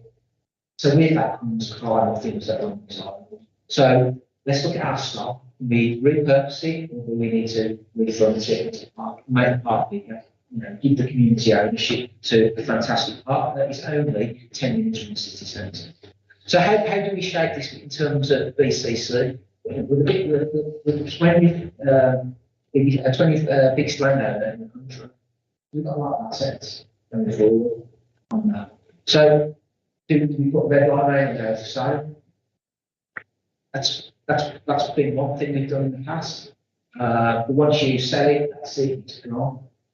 So I think we need to be more creative about our assets going forward. How do we work with partners out there to deliver stuff? This is a Lancaster Circus, our asset. How do we work with people to actually deliver stuff where we can actually then get that jam, spread that jam to all parts of the city that desperately need it on that. And part of the next steps where we are now is that we're working with Arcadis State and Commission now, because what we want is with this framework, is a framework that has to be different. There's no point in talking about all these wonderful vision pieces. What you're going to want to see is then the mechanisms, what that time scale is going to be, what the funding is going to be. So Arcadis have now got a whole raft of consultants, and they're now looking at what we call the 8 central renewal areas, where they're doing a lot of detailed work on the back of the consultation we had in the local communities there. And what we're hoping to do come October is then bring that piece of work in that kind of consultation again before we go to the next stage of work.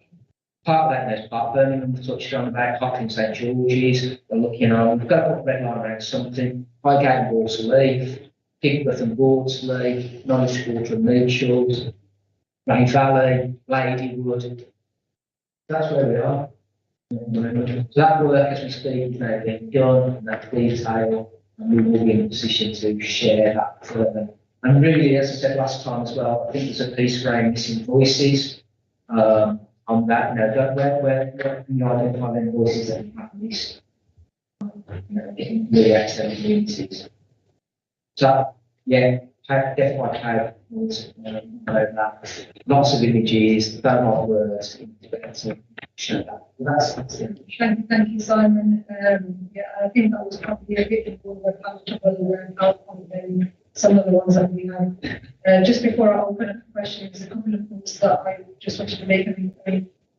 It brings it back to the inquiry that we want to be doing is how we matching or preparing our workforce here in Birmingham for these future jobs. I think that's really, really important to all of us. I think here, agree that having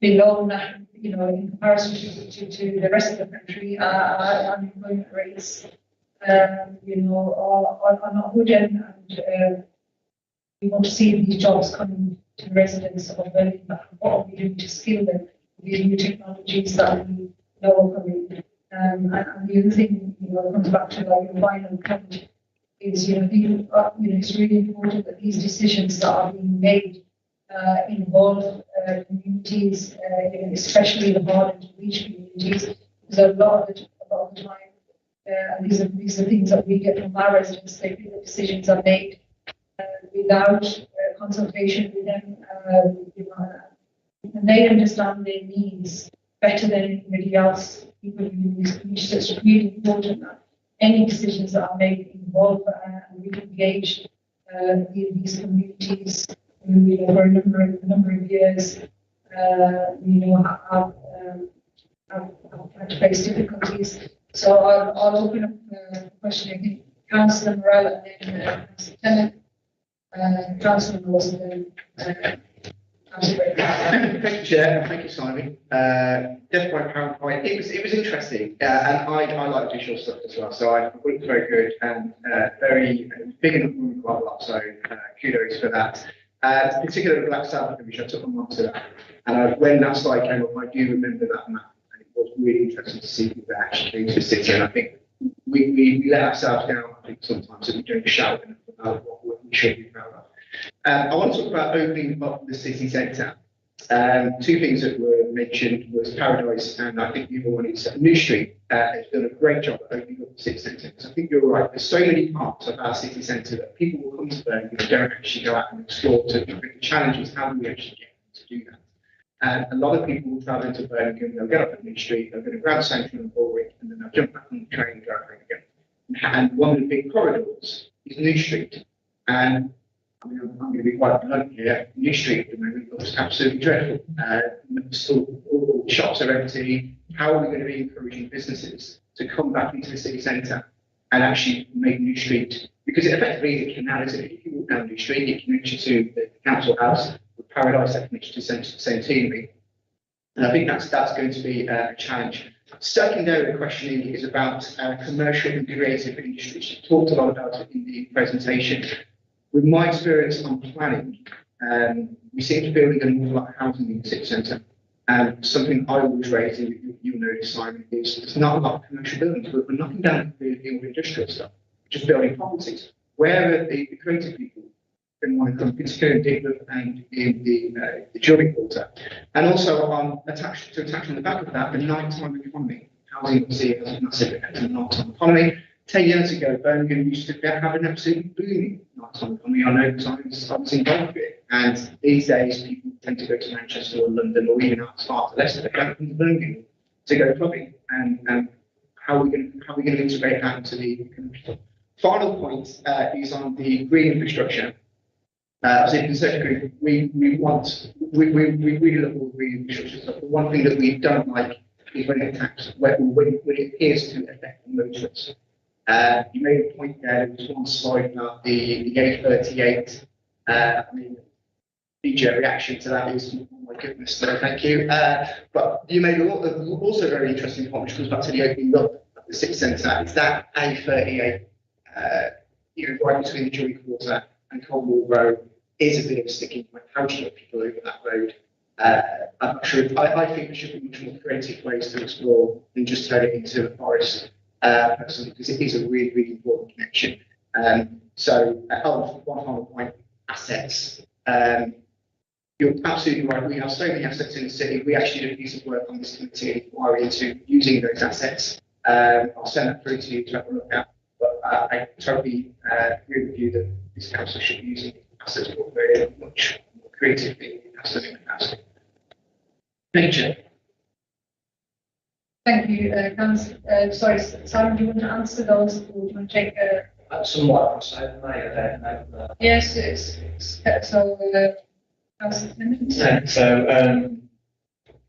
I want to start with housing. We talked about the 89,000 houses, of which 90,500 people. My great management has slightly over 20%. Seeing the economic indices of Birmingham, that feels quite low. So I was just wondering how you got to that number. Do we need to be much more ambitious for housing targets? I recognise that there's a bill about because it's one makes of money.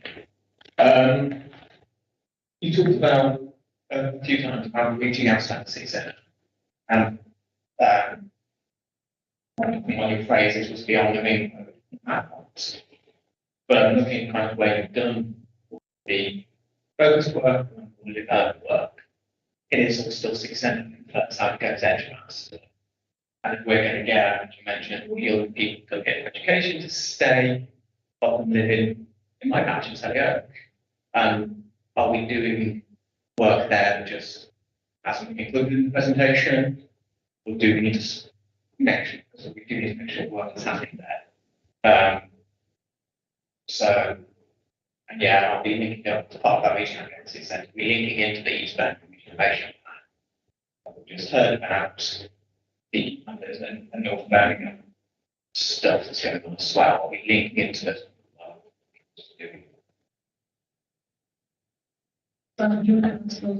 So yeah, okay, I'll stop there. That's okay. Yeah, as I showed with that one slide, the educational partners, we're working with them with this. I'm fully informed in that. We've got working groups where we're set up with them and talking through also their vision as well. What I'm really clear on about this is that this is not an exercise where officers are going to sit in a room, come out and say what to do. It's not like that. It's actually saying, what do you want? What is it makes your world function? What doesn't at the moment, etc. So we're working with the institutions doing that at the moment on there, and we've got a few boards set up with them as well, and where we've got them sharing as well, stuff as well, their own ideas and master plans. So we will be bringing that through. What I've shown you today is very broad. That detail is all coming through. And the next time when they will show that detail on there. So that's really good. It's also like with partners like Gooch Estates and Hawthorne, working with them, working with Gooch, big landowner, and we said to them, look, where is it you want to be in 20 years' time? What is it that you're going to be impact on people in terms of access to transport, jobs, and homes? So we're having that dialogue as well on there. And because we've taken that approach, actually saying we want to work with everybody, it's a completely different dynamic. Their barriers have gone down here, before don't just cancel off what the barriers have got, encouraging, not actually putting anything on paper saying this is what we on that. In terms of the housing stats, that is about the current supply of 65, which nearly 20 should be affordable on that. But you're absolutely right, we've got to do better on affordable homes. And also the definition of it's affordable as well. We've got to be really clear as that's becoming more vital. What's the definition of that? And Paul Kitson, the strategic director, with us, and that's one of his remits, about how do we look at that, push that agenda. The previous chair of planning, Councillor McCarthy, went to the to develop a sounding board. She went there and said, look, 10% affordable homes is not no longer acceptable.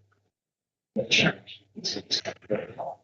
Conversation. So that mind shift's changing. So we're going to have to push. I know the world's difficult, inflation, building tools, etc. But we've got to be providing a lot more support, going to be pushing that agenda, working through with the BMHD program, but also with housing associations as well. Work a lot more and what the opportunities are. And I think through what Councillor Morrell said about our assets, I think we can get a lot more savvy with them in terms of our affordable provision. We could be working with other developers and actually saying, actually, if you're building that, we want you to build us, 100% affordable and safe.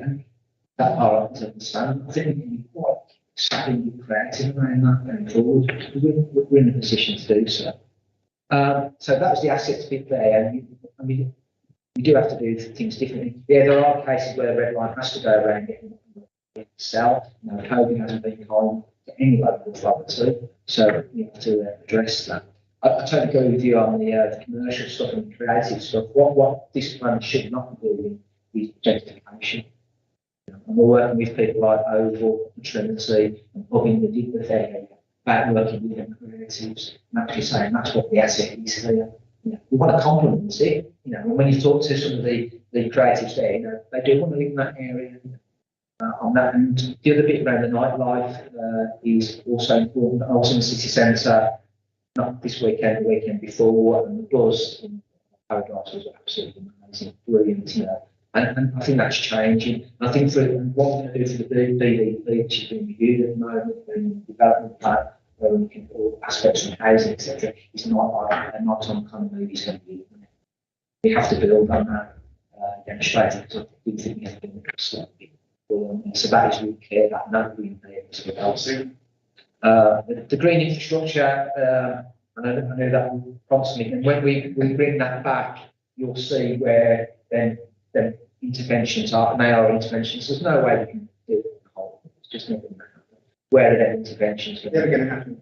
I can't say it's going to, but we can do the interventions where then key nodes are. So our creators are looking at them key routes that connect through to the communities we need to. Where can we actually bridge that gap on that going forward? In my, I'd look to see the whole group. It's not going to happen. I like you, Simon. It's not going to happen in my lifetime. So we've got points will. And then New Street, talking to the landowners there as well about what needs to come in. The world's changed because of COVID in terms of retail and business to a point. And that was the question, why we put in the partner, and then around New Street, High Street, what can we do to actually regenerate that park, especially in the Sorry, Chair, just on that point, I think it was like 2 years ago on this very committee, there was actually, I can't remember the name of the group, they came here to protest about Smithfield development. You're aware of that? They wanted to make a park and- yes, we're So the opportunity was there for a park in city centre, and it got rejected.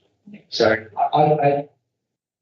we want to put park Birmingham in the heart of the city centre. I was talking about Smithfield on that. I can't say too much about Smithfield, it's not put the ground yet, but you'll be able to see that when it comes through and things on that. We are pushing for parking in the heart of the city. I'm sorry, just aware of you. Yeah, Time, I've got a couple more questions, okay, so the answer and also then answer Brendan. Yeah, thank you. I mean, it's a really inspiring vision that you've got, and I'd love to see it all come through. I think the couple of things that I noted is I think that I cycle. I'm cycling now a lot, and the last couple of years I've been cycling on my cycling to the town. It's really difficult to get into the city centre safely on a bicycle, and you can just I can down Bradford Street cycle lane. I know it's temporary. It's awful. It's dangerous. And then when you get to the end, you either have to come up through New Street where you're not really supposed to be cycling, and through New Street was poor moment, or you have to go around Small Queensway, and it's really difficult negotiating. You don't quite know where you want to go. So my point is, people are investing in bicycles more. We're encouraging them to do that. Electric bikes can make a huge difference. People want to use, getting onto bikes. Families want to use bikes. The city centre, yeah, I'd love to be able to cycle. It's easily, there's loads of places we could go. We don't, there's small things that we could do to make it more accessible. There are no bike racks. No bike racks outside here. No bike racks on New Street. All of those things we need to think about. Then the other thing was the council assets. I'm still learning about all this, but I do know, for instance, two quite innovative projects in Montgomery Business Centre, who are having, and also a very local young man who's making good use of a small bit of land in Rose Lane for a fruit vegetable store, and he wants to do he's got planning permission for temporary structure on there.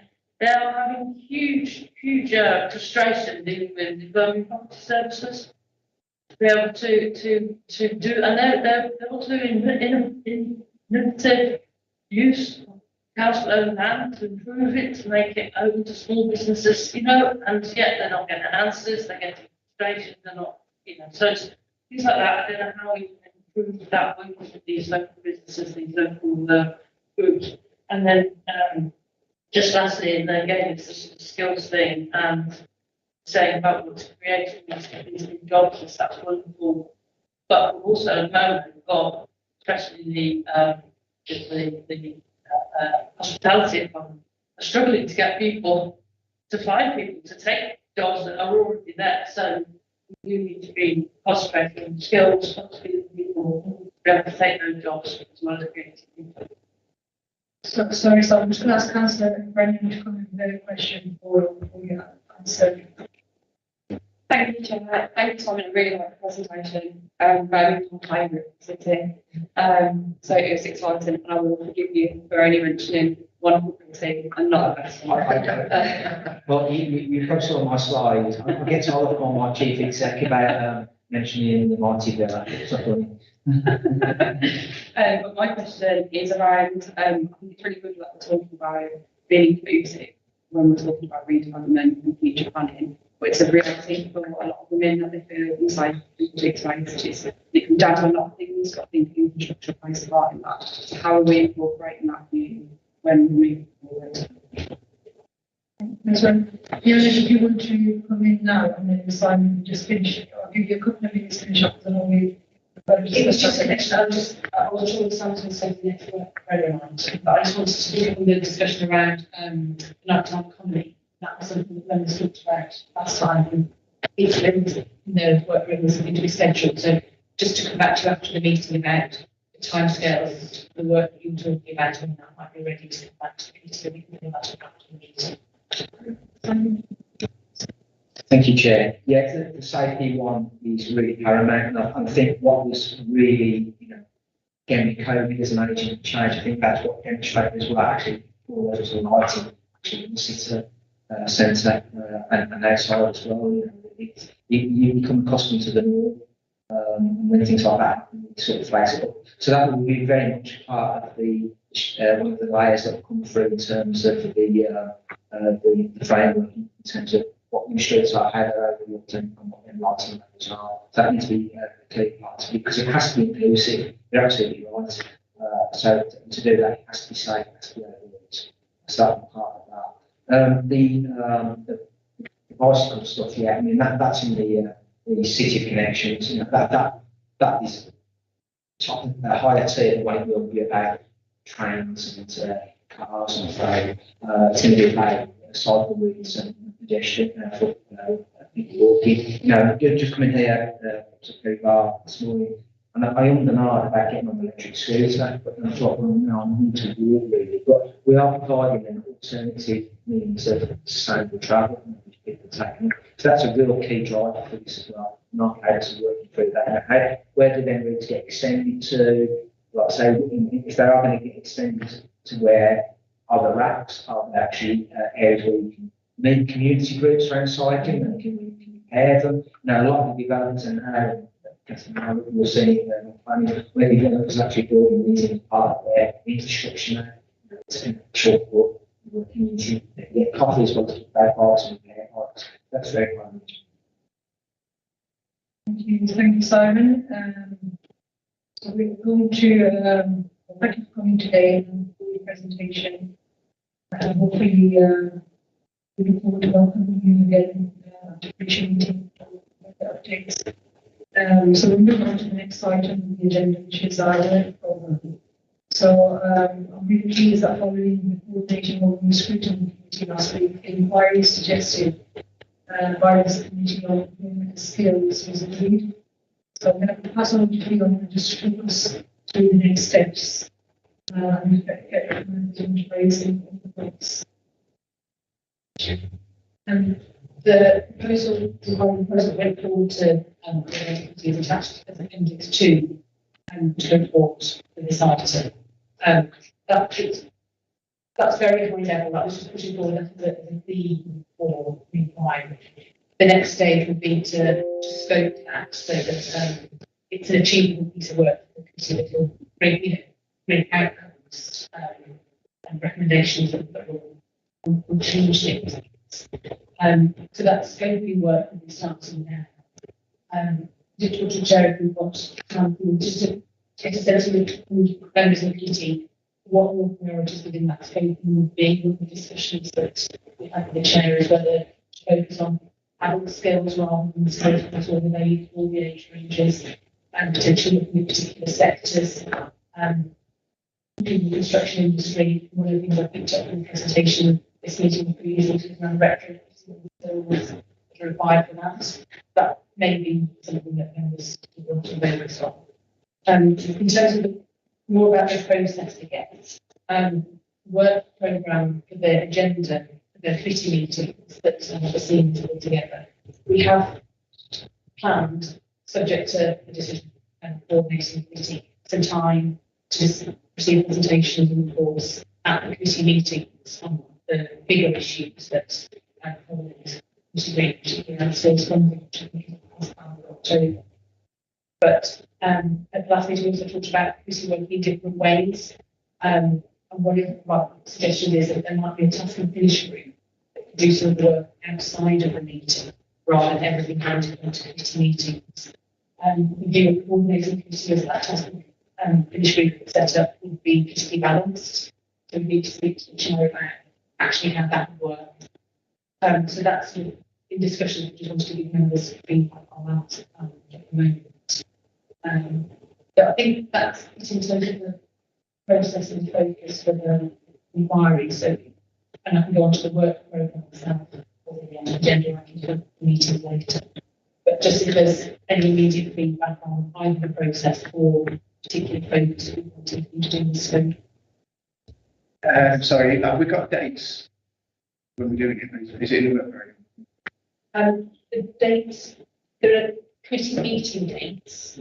We haven't got dates for task and finish groups, or the, it's a bit of a chicken and egg situation in that how long the inquiry takes will depend on what the scope is and how much you want to do. So the intention is that the inquiries will be completed ideally within this municipal year. So, you know, if it's a smaller focus, we might be able to finish early, in which case we might be able to do a little bit of work. But how long it takes depends on how much work we want to do, how many meetings will be involved, whether there are physics that we want to, or other organisations we want to engage with. Appendix 1 category kind of photo, which means more detail. Appendix what, sorry? Appendix 1 more Yeah, detail. I've got that. So it's got a 14th of September inquiry, TBC. Yeah, that's scoping hopefully over the summer. Really keep all the days today to look back and then discussing it in detail to start the inquiry. Yeah, I think we say we're just, I'm just really keen to hear from yourselves if there's anything in particular in terms of the inquiry that we want us to focus on. Well, something I've always raised on this committee is whenever we do this kind of work around skills and employment, we seem to keep doing the same old methods that rely on, you know, libraries, job centres, and when it comes to outreach and marketing skills and opportunities in the city, how are we actually cutting through to young disenfranchised people that are locked away in their bedroom, you know, isolated from work, playing video games, which doesn't make video games like video games, but you know, the type of demographic that is kind of, you know, we're not reaching the market. And I've always said that Council needs to focus more on a kind of a marketing strategy, social media, you know, and I think we've got a lot of good examples with the Commonwealth Games at the moment. Kind of feed into the inquiry, saying what are you doing, what's your, how do you measure the performance of those campaigns, and how can we take that as a kind of model for a skills initiative of really trying to get to people that are disenfranchised and give them opportunities that are on their doorstep. Yeah, so on our induction day, we consider that 1 in 6 adults don't have any qualifications. And so that would be my focus. Who are these adults? Are there persons? Are they from particular ethnic groups, particular genders, particular age groups? Who are they and how can we get them skills and the workplace? So that would be my focus. And then following on what Councillor said, I think schools and colleges are the place where you to get these kids and inspire them, because how I'm a teacher.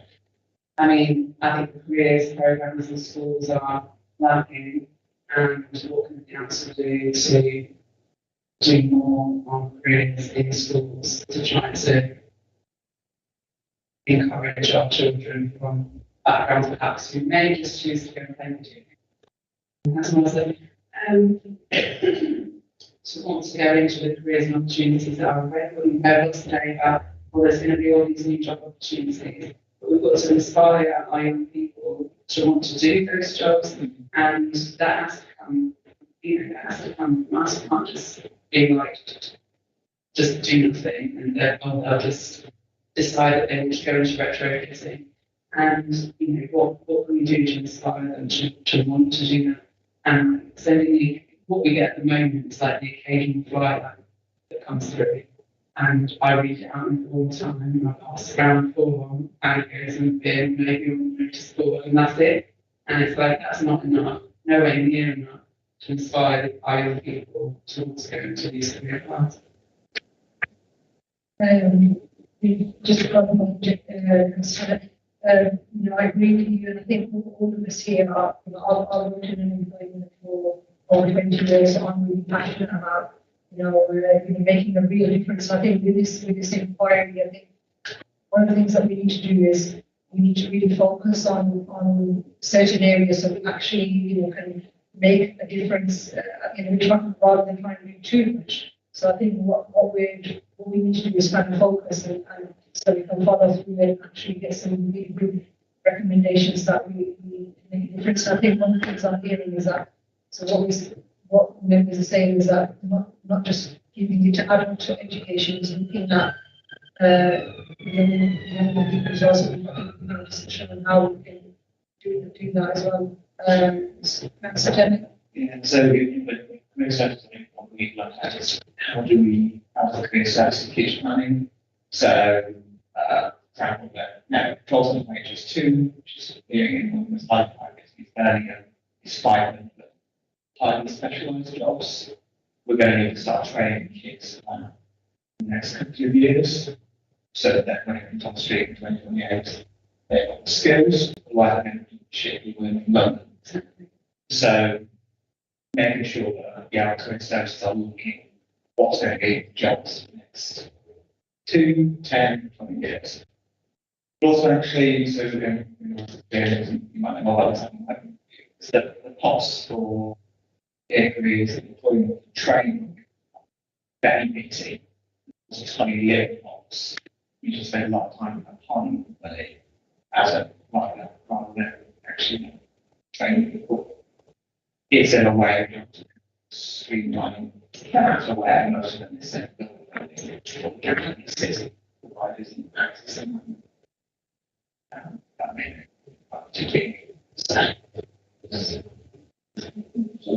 just a quickie, I mean, in my words, we have a slow housing next 10 years.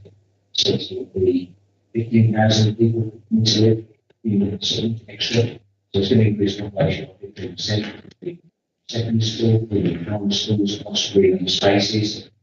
We don't know what's happening where we are not, but I don't know how the council taps in with things to ensure that all the opportunities that we have, most opportunities, such an enormous investment into the area needs to have connection to local people, so opportunities and skills to learn new trades and participate in what we're talking about. It's coming in. We need to understand how the council developments to reach out to them, to access the young people, particularly skills. This is our opportunity to so I don't know how that's something I want to be well generally across the city is something to just for bringing Councillor, I was just going to say maybe some of this can be done separately as a task workshop in terms of, especially looking at particularly use skills in that sense. Just look at that as a separate. I need lots of people experience in that. So you look at that as the two options then are to look at things through agenda items of committee meetings, but all through the inquiry process. Actually, definitely another task and finish group would be in effect another piece of work that we don't have to work on. But we can do it if there are issues that you want to look into the work programme or the agendas of these meetings. That there is capacity, you've got space on the agendas to put that in. I suppose one of the things I'm thinking, the inquiry to focus on adults and children in careers is a huge piece of work. One way of doing it is if the committee are happy, work with chair and deputy chair and, share a scope for the inquiry. But if the initial scope is quite tight, then any other issues that you pick up during the work, but then actually that feeds into a second inquiry, a second task and finish group that happens. So it doesn't all have to be done as always. What my experience in other local projects that I've worked on is if an inquiry is too large a scope, it takes so long to do. Actually, by the time you got to the stage of making the recommendations, some of the evidence and information is actually out of date. So you can end up going round the transport taking information. And it might be better to break it down into two pieces of work and focus on one aspect first, with a view to proposing second inquiry or second. My vote would be young people's inquiry and adults as the, presentation. But that's my view. I would also want to talk about girls. We talked about retrofitting and that engineering type of it, and not being sexist and saying that those type of industries are more heavily male.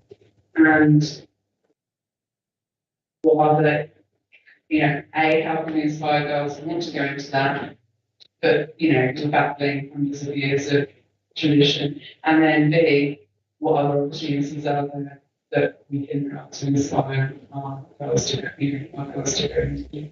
I think what we really want is an aspect of inquiry and one of the things that we need to focus on is that We only 20% visits A-level students at house, for example. I think that's fact. Councillor Brennan, sorry, Councillor Brennan and Councillor Moran, so I know we just got all that. Just to point about girls and education, and I think my own experience working in women, especially in women that have children and then wanting to reskill, there is zero opportunity for the life of us when I want to speak. So I think it's about young people, what is the outcome? I think just saying it's a bit ambiguous. So to touch on all of that, firstly, 100% agree about the young girls, especially in the STEM and the construction and stuff. I just feel like there's great pathways and not really on. On another committee, speaking to children and young people, the education committee, we're currently going to be discussing the inclusion strategy, which I think hasn't actually done yet, and it'll be interesting to feed all that stuff in. I'm obviously going to talk about particular work with class boys, who are customer education contain that. So all of this stuff is great that needs to be filtered into that, which I think the education committee continue working on. In terms of young people, it is ambiguous, but I kind of like the term young people because it differentiates young people from children. Because I don't think young people consider themselves to be children. And I think what we're talking about here on this committee is about employment and skills. Really, it's more 16 plus. And young people can go all the way up to 25, but I think we should focus on that age bracket, including adults. And I think what we should do with the inquiry really is the start process should be we should get people in front of this committee to explain their experiences. We've identified a problem, and I think we need to get people from those professions to explain to us what are their challenges, why are we in this situation, and then we'll be handled with that evidence. I don't know if you want to do that on the committee or task and finish. But once we have that information, we then have a more holistic overview to then, as a committee, come up with some kind of body of work or reports that we can then put together, frame the things that we think council can do, and then take that to city council for them to vote on it, which is typically how it worked previously.